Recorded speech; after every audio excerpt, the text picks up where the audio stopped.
It's just absurd. The whole thing is ridiculous, and we're happy to have Anna Wolfe on again because, as we said, she is doing important work. And Anna, just off the start here, and thank you again for making time. If people want to contribute to the kind of work you're doing, because it's important that local spaces have resources to do this kind of work, what would you suggest that they do right off the top? And thank you again for making time for us.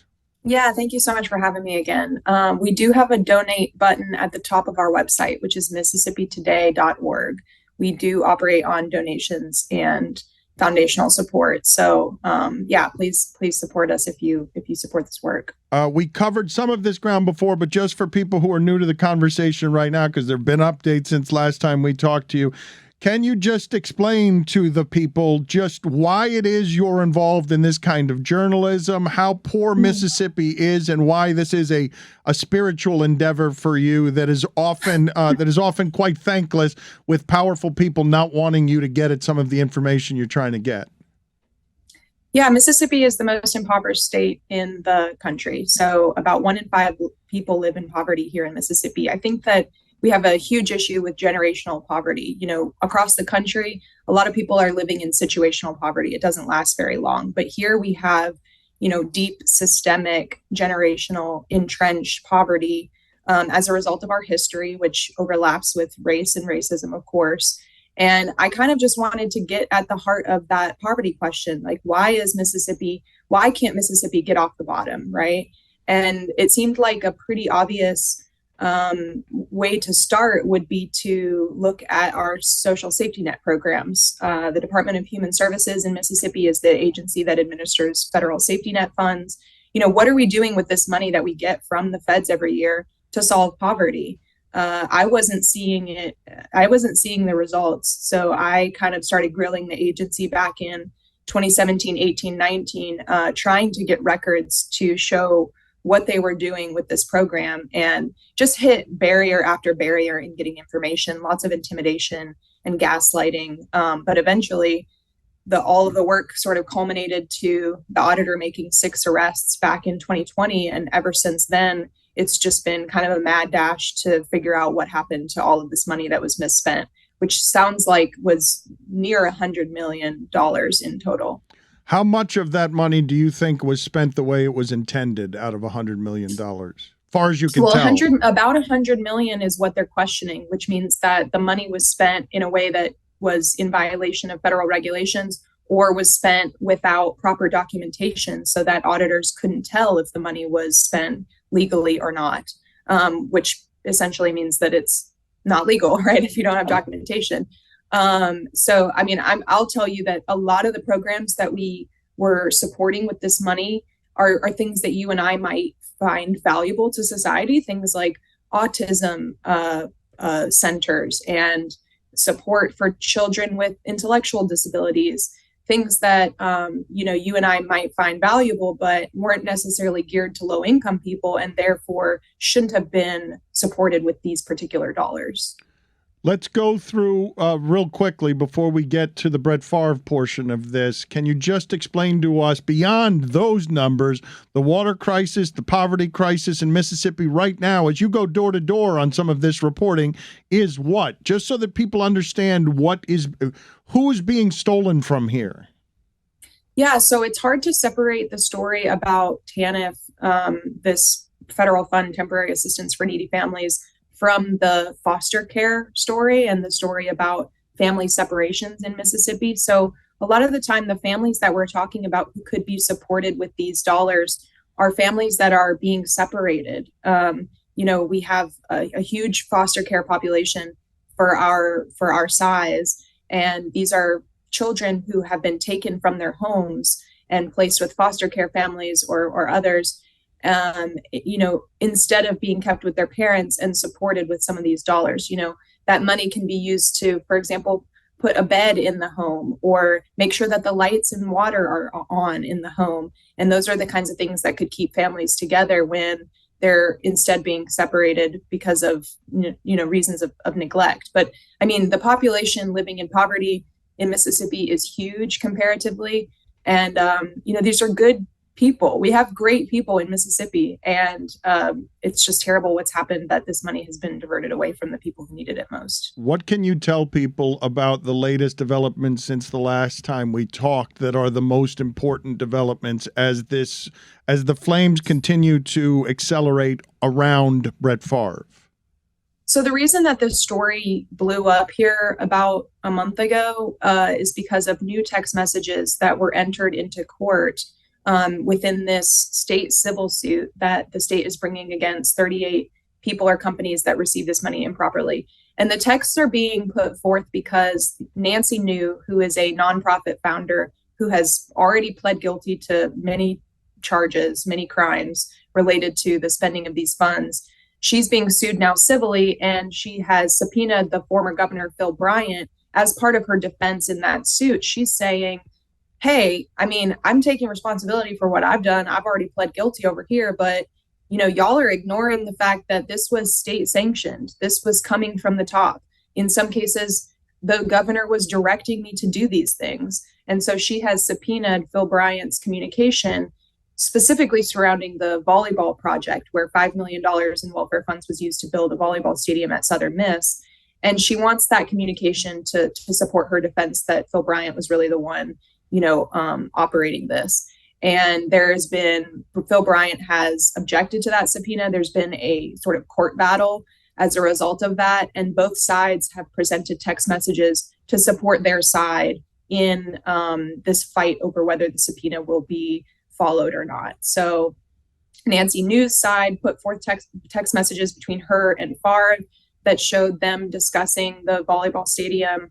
And even at one point, Brett Favre was asking, if UFSM can't take the money, maybe you can pay me under an advertising contract, and then I'll put the money in the volleyball stadium. So you can see kind of the workarounds that they were trying to pull. And then after we spoke the first time, Phil Bryant put forward his own cache of text messages that showed that he was trying to pump the brakes near the end in 2019 when Brett Favre came back for him for more money to the governor. The governor was saying, we need to follow the law. There was even a text message that the governor sent that said, we need to do things the right way because I'm too old for federal prison. So those were revealed within Bryant's objection to the subpoena. Clumsy criminals. We can agree. Clumsy criminals. I'm too old for federal prison. Always has been. Dan. It is. Wink emoji. It's a bit incriminating. The I'm too old for federal prison. It's a bit of a smoking gun. Look at me committing I think there was, federal crimes. I think it was I'm too old for federal prison, and then the emoji with the sunglasses. Whatever. The other emoji. Whatever you. Right. Wow. Look at me committing federal crimes with the Brett Favre. How lucky am I? They would also. I love he can come back around and just deny it all. How serious could I have possibly been? Come on, I put the emojis with the sunglasses on it. I was just joking. I mean, seriously, he was the one that put that message forward. So he's saying that exonerates him, essentially. It is interesting. The message that I just described and a lot of the messages that he put forward come in late 2019 after the auditor has already started investigating. And Bryant knows that the auditor is investigating welfare spending. And so all of these messages, the attorneys are arguing these messages can't be the ones that prove that he's innocent because he already knew that the auditor was investigating by the time he sent these. And so, of course, he's not going to incriminate himself. Of course, he's not going to type in a text message like violate TANF regs. You know what I mean? So that is kind of the argument here. And then, and so there's a missing time period in 2017, right around the time that the welfare department is committing money to the volleyball stadium. There's no text messages that have been produced between Phil Bryant and Brett Favre or Phil Bryant and John Davis, the former welfare director, that show how they were talking around exactly that time when that money was committed. And then Nancy New came back and her attorney filed a response to the objection that produced even more text messages. And I think the main thing that I took from those is that Brett Favre was actually telling Nancy in text messages that USM was scared to death, was a quote, about taking this federal grant money. He said that they were very apprehensive about taking a grant this large. They're worried about how it looks or that it passed muster. And they were talking at that time sort of about how they were going to get around this prohibition on brick and mortar. You can't use TANF money to build a building. And so they had to use a pass-through. They had to somehow separate the money from DHS and the actual construction by putting it through the nonprofit and saying that it was for something else, right? So they said that it was for programming for people in poverty, but really it was to build this volleyball stadium. And USM now is aware of this and are apparently aware enough to be nervous about it. And Brett Favre is messaging about that. So that was the big takeaway from the story over the weekend on Saturday. And I guess we're just waiting now to see, if the judge makes the governor comply with the subpoena. I'm not sure that there's going to be another production of text messages, but we'll see. Roy asked this right before you came on. Shouldn't those text messages be enough to prove that Favre was in the wrong here? That's a good question. I don't think that's for me to decide. I think that there's all kinds of considerations that prosecutors are making based on, what shows intent, what his criminal intent might have been. I think that, and I've said this most recently, there's a world in which Favre really didn't know what he was doing was illegal for sure. Wrong is kind of another, there's difference between legalities and moralities, right? I think he realized that they had to justify what they were doing by saying that they were helping people in poverty, knowing full well that that was not the intent of the project. The project was to build a volleyball stadium at USM. Now, if you're going to just, help some people over here on the side and that was going to justify it, that might be legal, but most everyone in this room can identify that that's not right. Oh, but I can't imprison you for immorality. Right. So a lot of people following this story are wholly consumed by the idea of charges, criminal charges. That's never been my priority. I'm just reporting on, I am reporting on right and wrong. I think I'm just, putting out information that readers can decide for themselves. But ultimately, this is how our state operates. I think that readers are deserve to know, people in Mississippi deserve to know how the government is operating, whether it was legal or not. Best guess, consequences, not just for Favre, but Favre and beyond. And a lot of people do want you to tell them that there are going to be consequences for Favre beyond stain on name. Yeah, and I can't say that, the feds work very slowly and quietly. Someone did ask recently, why haven't charges been brought yet? Well, John Davis just pled guilty to federal charges 2 weeks ago. I don't think people realize that in the last 2.5 years, as we've known about this because of state charges, not federal, and then they passed the case over to the feds, that there has not been a single charge by the feds in this entire scandal until 2 weeks ago against John Davis. And so they work quietly, they work slowly, and John Davis has agreed to aid the prosecution. And so I think we're just waiting to see what they do with that. Prosecutors have promised that they're moving up the ladder. Up the ladder from John Davis is Phil Bryant, his boss. The closest evidence that we have about Phil Bryant's involvement in TANF misspending is the Brett Favre projects. So I don't think you can, I think we can definitely be safe saying that the feds are looking into these Brett Favre projects. Whether they're going to find anything that allows them to take it to a grand jury or that they feel comfortable enough taking, we'll just have to see. And are you almost saddened at all that the coverage of this story growing is on the basis of Brett Favre's celebrity rather than the crimes here or the misuse of government funds or the brokenness of our political system? Absolutely. But I've been covering this story for 5 years now. And so while it's maybe saddening, I'm not surprised by it. It's not like the national media was calling me up in 2019 when I was telling everybody that welfare money was being spent on college scholarships for wealthy white kids, right? These are deep issues within our social safety net policies. And that's not a sexy story for the national media. Have you been surprised, because a lot of people have been saying, and this is complicated subject matter, Anna, because as you've said, the work that you have done has been years in the making and none of it has gotten this kind of attention. But even with that said, the sports media hasn't been great about covering this either, where it is something that has made its way somewhat into the mainstream, but that took plenty of time too. And still, it doesn't seem like people understand how to talk about this story, because you are talking about something as simple as Brett Favre taking money, and you told us last time, a little money goes a long way to making somebody's life less inconvenient, given the poverty we're talking about. This is a lot of money to steal from people that you are actively making suffer a little more than they need to.